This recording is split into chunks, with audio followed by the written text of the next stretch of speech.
Hi, Mitch Hauschildt, rehab expert and Division I strength coach. I want to take a minute today just talk about training with progressions. And I know this seems like a really simple concept, but so many people don't do it, and it kills me. It drives me nuts for a number of reasons. So I'm going to get on a little bit of a soapbox here. But this idea of making your athletes and your clients earn the next complex movement is where we all need to be headed with this. And I'll never forget, I had a young strength coach I worked with a few years ago who I walked in, and he had a bunch of our female athletes doing a really cool renegade row movement where they're holding dumbbells, push up, going a row, and none of them were doing it well. And I said to him, I said, okay, wait a second, how many of them can do a good plank? Well, I don't know. How many can do a good push-up? Not very many. How many can do a good row in push-up position? I don't think any of them. Well, why are we doing this incredibly complex movement? It doesn't make any sense.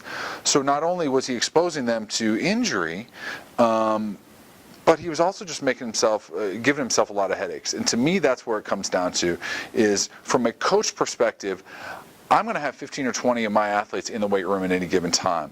I can't have my eye on every one of them. So I need to minimize my risk and put my athletes in a position to be successful as much as possible.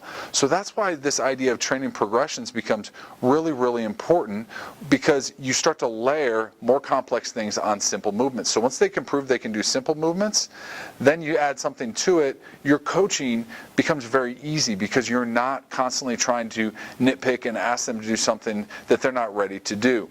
So today we're just going to talk through a simple progression we utilize with squatting. There's no genius to this at all. It's just what we utilize to make sure that before we teach a back squat, we've made things really easy both on the athlete and on myself. So we start with an overhead squat. Obviously we have a dowel here. We would use a dowel or we would use a light bar to start off with. He's going to go through an overhead squat. Now his overhead squat's not perfect, but it's pretty good. He does need a little bit more mobility up here. We would address that. But at the end of the day, he's demonstrating here he has decent core stability and decent mobility and can handle a very complex movement that is really self-limiting in nature. When I say it's a complex movement, it's complex because it requires full flexion in the lower extremity and full extension with the upper extremity. That's why it's difficult, but by the same token, it's simple because it's self-limiting in that if he doesn't do it right, he can't do it at all. So if he doesn't do it right, he's going to lose the weight forward, or he's going to fall over backwards, or he's not going to get full depth. So that's why it becomes easy to coach.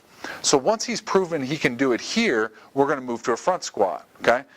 We can either cross, we can hold here, whatever your preference is there, but he's going to go into a front squat here. Now, why do I like to teach the front squat over a back squat first? Notice he's got some work to do here.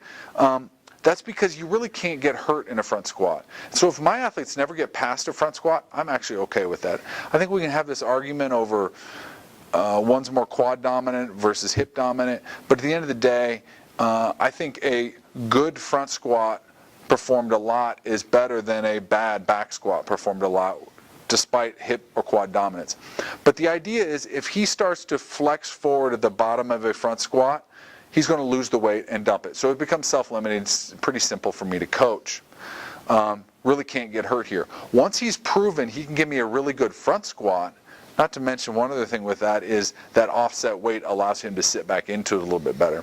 Then finally we get to this back squat. Okay, so everybody knows what that back squat position looks like. Obviously we still have some work to do with Jeff here as well. But I just wanted to present this idea of having a progression and a system to everything you do. So with this instance, we're going overhead squat, front squat, back squat. But every exercise that I teach, I've got a similar progression. I encourage you to do the same. You don't always have to have my progression, but teaching a progression decreases injury rates. It makes your athletes buy in because they feel successful in everything that they do, and it just minimizes your headaches when it comes to coaching, makes you a better coach.